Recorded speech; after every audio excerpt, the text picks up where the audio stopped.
So good morning students. We are going to discuss today about a chemical equation. So what is chemical equation? When we study the chemistry, obviously we can write every time chemical equation. What does it tells? So the chemical equation is a brief representation of a chemical change in terms of symbols and formula of substance involved in it. That means, see, I'll write the definition here. It may be defined as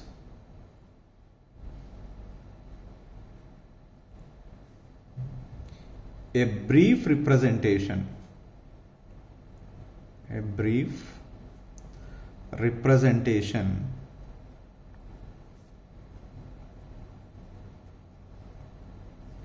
of a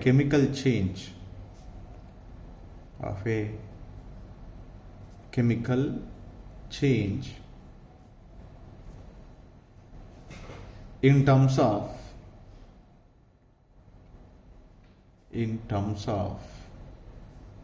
symbols and formula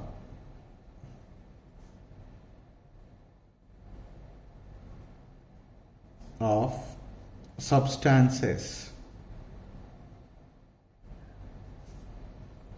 involved in it. So this is commonly appeared for us. What are the substances are reacted? What are the substances are formed during the chemical change? That is, we can represent it in terms of a chemical equation that is called as chemical equation. So here, for example, a reaction between say AgNO3 and NaCl. Silver nitrate and sodium chloride are mixed together. We get silver chloride and NaNO3. We can represent it with their respective formulas. The chemical equation can be represented like this. In this one, the substances which are reactive among themselves, those are called reactants, and after reaction between AgNO3 and NaCl leads to formation of certain substances during that chemical change. Those are called products. So that's why in a chemical equation, normally which are reactive among themselves to bring about a chemical change are called reactants. I write the substances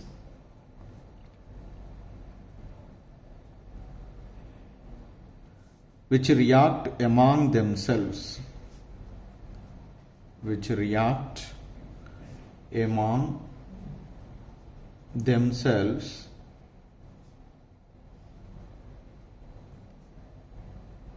to bring about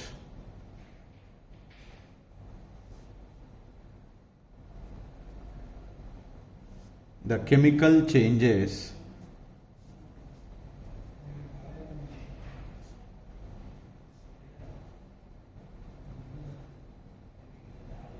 are known as reactants.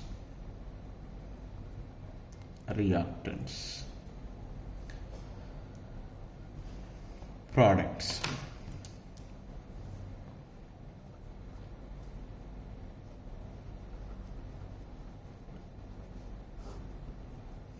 The substances which are produced,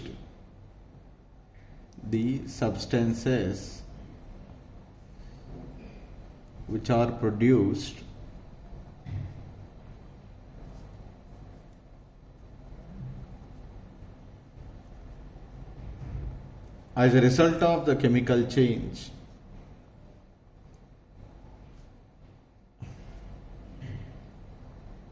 As a result of chemical change are known as products.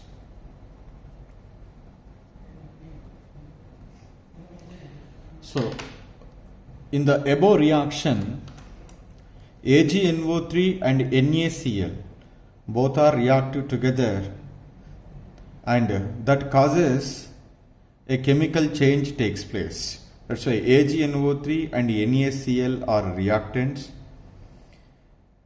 As a result of that chemical change, AgCl and NaNO3 are the products are formed. So, in a chemical equation, the reactants are always on the left hand side, products are always on the right hand side, we've written. So the next one is essentials of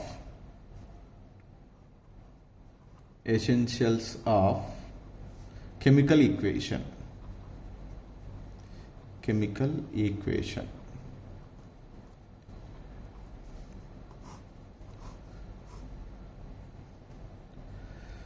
A chemical equation must be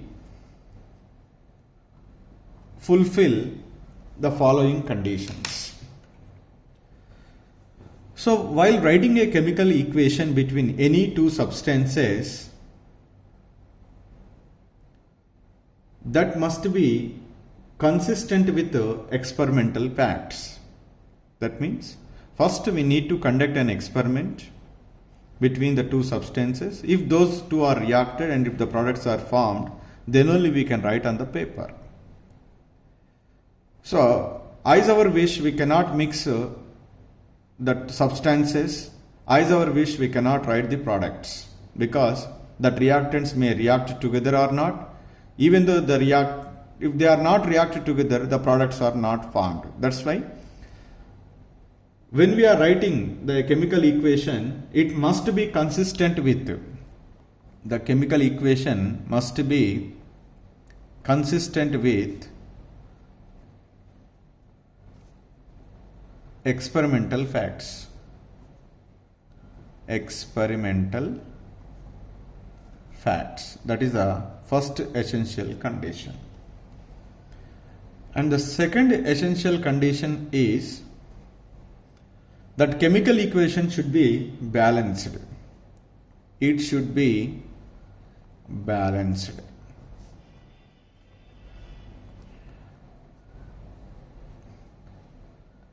And the third one is whatever the reactants and products we are written on the left hand and right hand side respectively, that always should be in molecular form.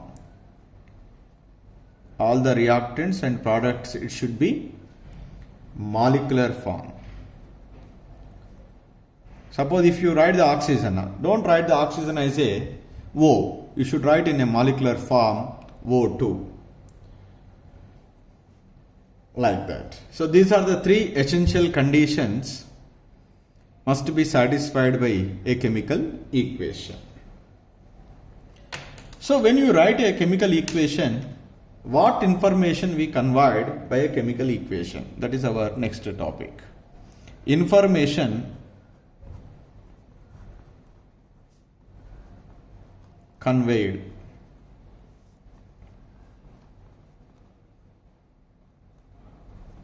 by a chemical equation. A chemical equation. What kind of information we get from a chemical equation?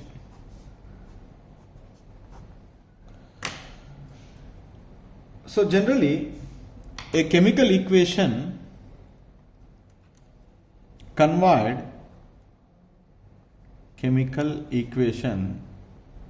conveyed two types of informations. One is qualitative information,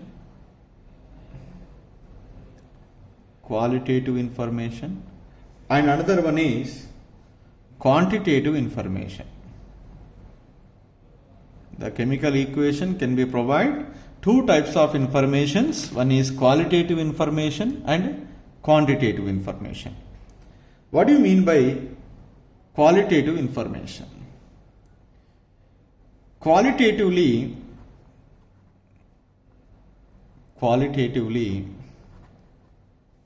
a chemical equation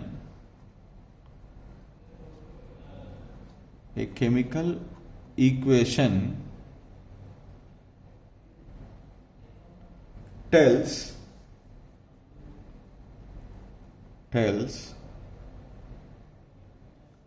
the names of the reactants,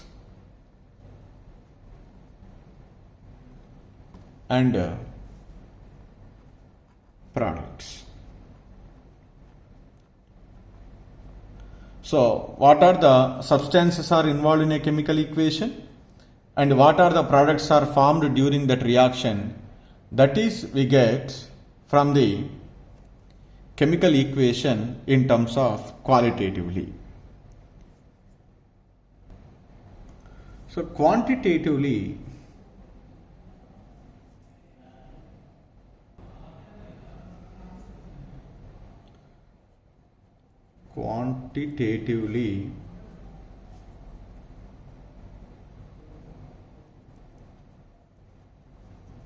a chemical equation represents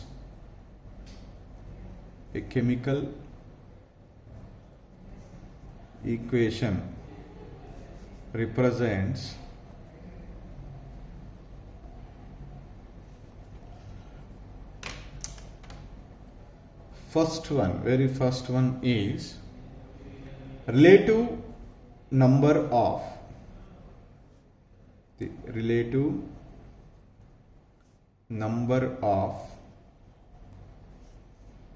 reactant and product species.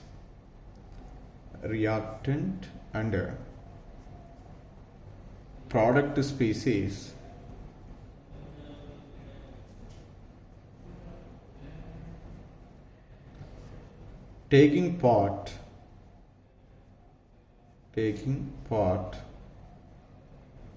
in the reaction.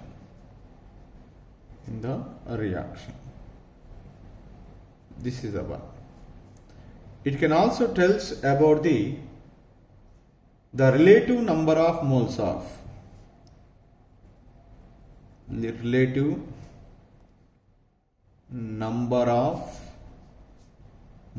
of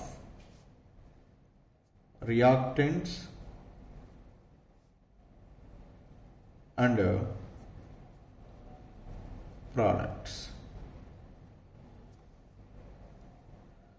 It can also tells about in terms of masses, the relative masses of reactants and products. Fourth one, the relative volumes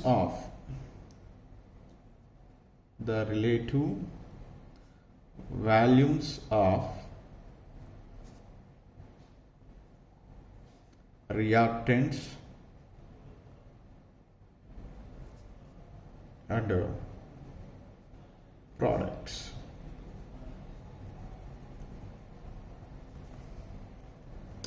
For example, what do you mean by this one is, let us take one example.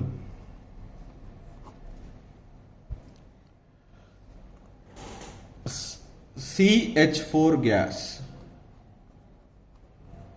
methane gas on combustion, O2 gas, gives rise to CO2 gas plus H2O liquid or H2O gas. So this is balanced with 2O2 and 2H2O. Suppose if you speak in terms of a molecule, in terms of a molecule. One molecule of methane react with two molecules of oxygen gives one molecule of carbon dioxide and two molecules of water. Suppose if you speak with respect to moles, this is stoichiometric coefficient is 1 is there, that's why 1 mole of methane react with 2 moles of oxygen gives 1 mole of carbon dioxide, 2 moles of water. 2 moles of water. The third one, the relative masses. If you express in terms of a masses, what is that? So, CH4, 1 mole of any molecules is equal to molecular mass. That is 12 plus 4, 16. 16 grams of methane on reaction with 2 moles of oxygen. 1 mole is 32. 2 moles means 64. 64 grams of oxygen gives 1 mole of carbon dioxide. 1 mole of any molecule's mass is molecular mass. What is the molecular mass of carbon dioxide? 44. 2 moles of water. 1 mole of water is 18 grams. 2 moles of water is 36 grams of water we are getting. Suppose at STP, all are gases. 1 mole of any gas is occupying what is that? 22.4 liters. 22.4 liters of methane gas reacted with 2 moles. 2 moles means 44.8 liters of oxygen gives 1 mole of carbon dioxide. So it is occupying 22.4 liters of carbon dioxide and 44.8 liters of water vapor. So like that we can express in terms of molecules, or we can terms of moles, we can express in terms of the mass, we can express in terms of volumes. We can correlate anything. When 1 molecule of methane react with 2 molecules of oxygen, how many moles of carbon dioxide is produced? 1 molecule of carbon dioxide according to this reaction. 1 mole of methane on reaction with oxygen gives how many moles of carbon dioxide? 1 mole of methane on reaction with excess of oxygen, it gives 1 mole of carbon dioxide.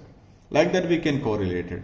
16 grams of methane on reaction with 64 grams of oxygen, we get 44 grams of carbon dioxide, 36 grams of water. Okay, so these are the quantitative information is useful to how much amount of the reactants involved and how much amount of the products are formed during a chemical change.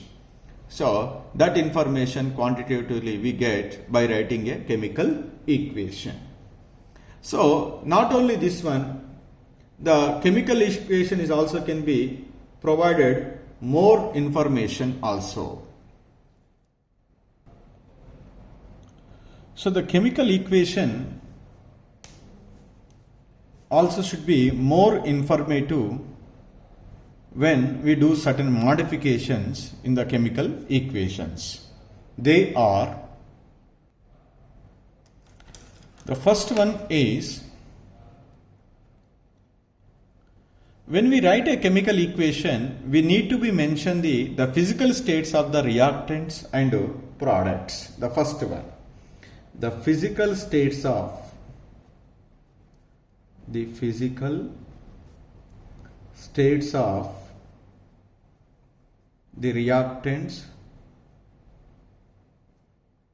reactants and products can be specified.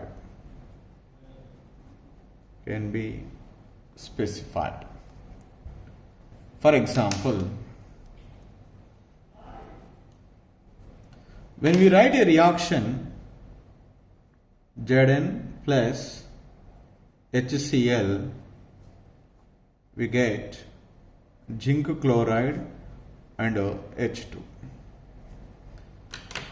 So the zinc is in solid state, HCl is in aqueous mode, zinc chloride in aqueous state, hydrogen is in gaseous state. If the liquid state is there, we need to be mentioned here. Like that, we are using the symbols to represent the physical states of the reactants and products. It might be useful in doing the stoichiometric calculations. Second one. Sometimes during a chemical change, we are using the concentrated reactants. Sometimes we are using the dilute. Whether we are using the dilute or concentrated chemical, so that is also we need to be mentioned in the chemical equation. That is the concentration of the reactants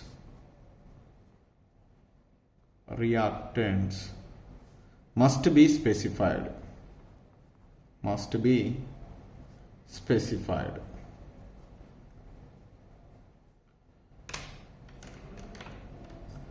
For diluted chemical, we use the symbol DIL dot. For concentrated solution,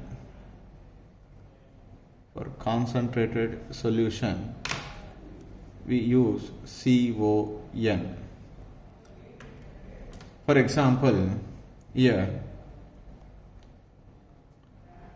Zn plus 2HCl is raised to ZnCl2 plus hydrogen.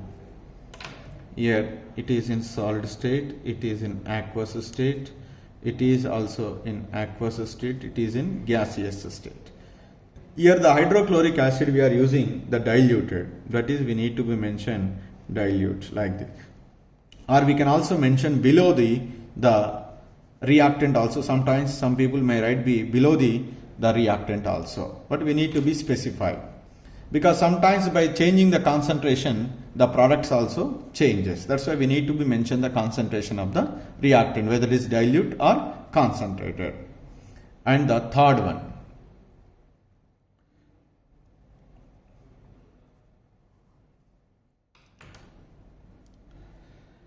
so the conditions of the reactions, the conditions of the reaction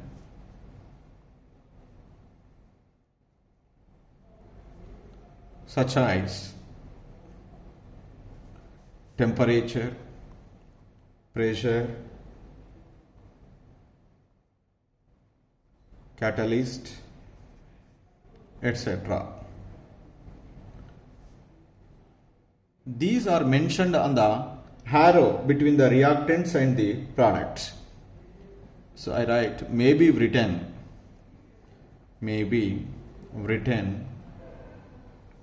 on the arrow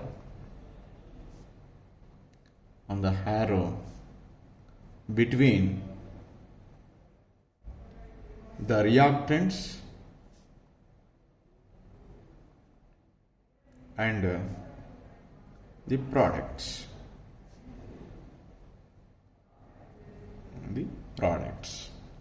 For example,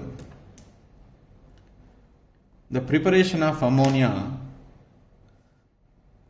nitrogen gas is react with hydrogen gas, we get ammonia.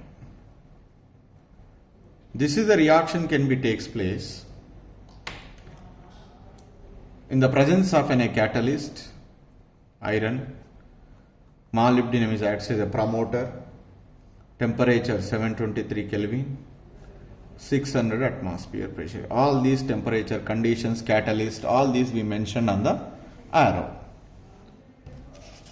And the next one. During a chemical reaction, sometimes heat is released and heat is absorbed. That is also will be mentioned after writing the chemical equation as follows. So that means the fourth one is heat changes. Heat changes taking place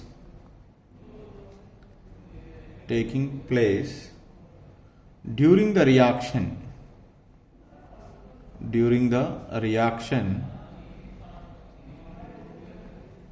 may be expressed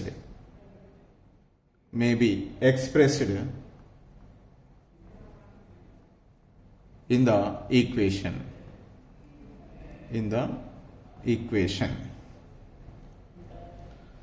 For example,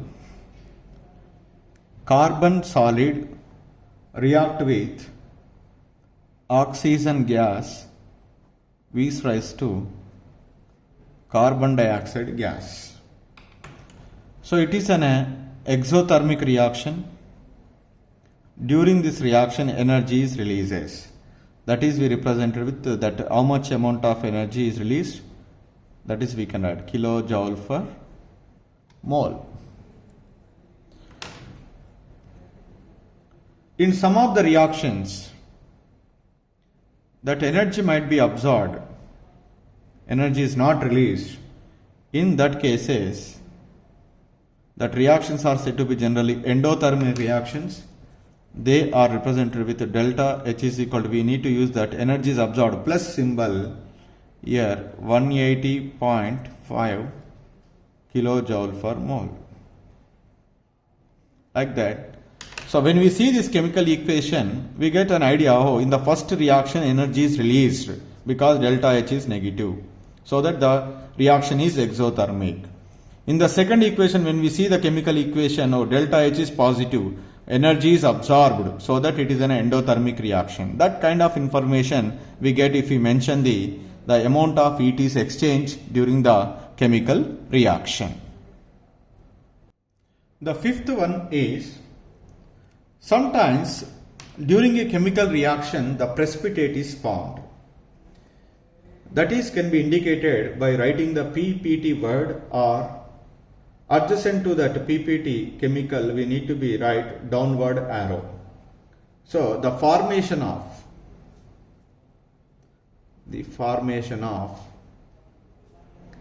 precipitate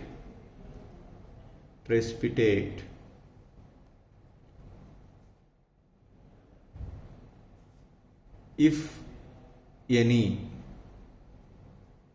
in a reaction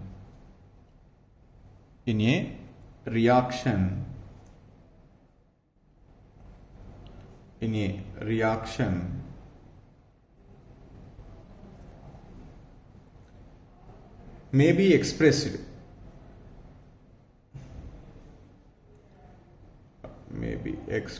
by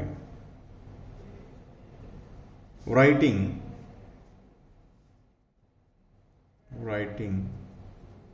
the word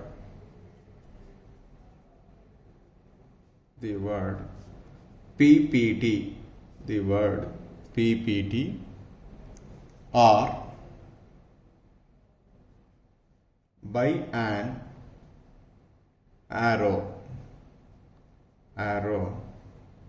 pointing downward.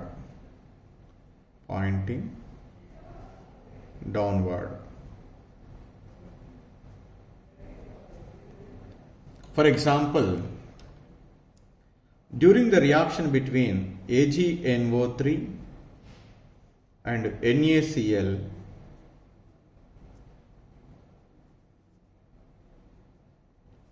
we get the precipitate, the white color precipitate is obtained because precipitate is in solid state, NaNO3 aqueous. The formation of the precipitate can be shown by the downward arrow, or we may also write the word PPT. If it is white color PPT is there, you write white PPT. If it is blue color precipitate is there, you can write blue PPT. Like that you write. And the sixth one.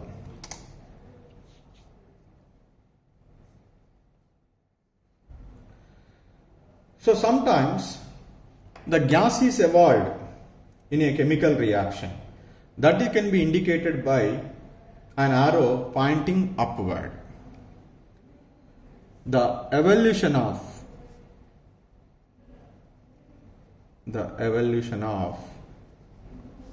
a gas in a chemical equation or in a chemical reaction can be indicated by an arrow pointing upward. For example, Zn solid plus dilute HCl aqueous, we get ZnCl2 aqueous plus hydrogen gas, H2 gas is formed. The formation of hydrogen gas can be clearly indicated by showing the arrow upwards. That is clearly indicates that is the gas is released during that reaction. And the seventh point. So all the reactions do not occur with the same speed. Some chemical reactions occurs very fastly, some reactions are very slowly, some are occurring with moderate speed. Generally, which are occur very fastly, we have to be mentioned the fast word on the arrow. If the reaction is occur very slowly, we need to be write slow on the arrow. This is also sometimes useful for us to evaluate the reaction. That's why the distinction between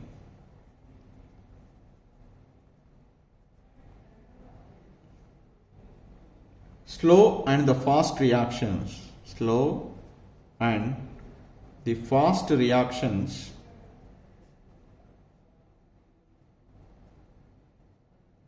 can be made by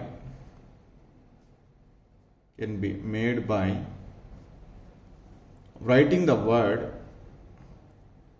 can be made by writing the word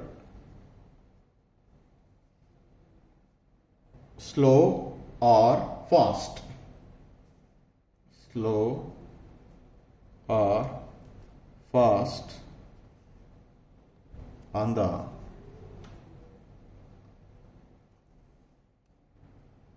arrow hand, on the arrow head. So like that we write. The next one is eighth one.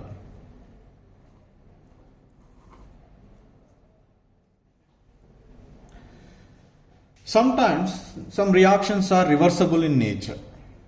The forward reaction is takes place as well as the backward reaction is takes place. In that cases, we need to be use the double-headed arrow, which is indicates the reaction can be occurring in forward as well as in backward directions. So here I write the reversible nature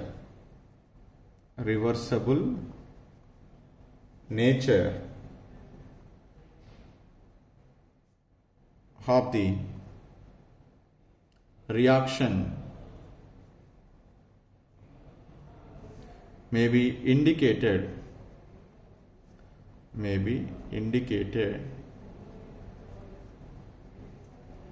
by double-headed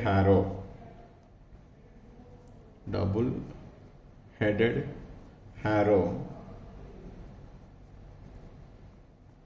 which indicates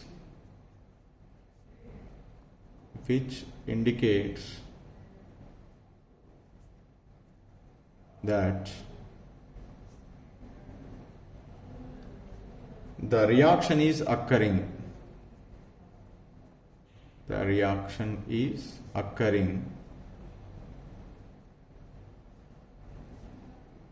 In the forward as well as backward direction. Backward direction. For example, 2SO2 gas plus O2 gas gives rise to 2SO3 gas. This reaction is occurs in both as forward direction and backward direction. So this is represents forward and this is represents backward.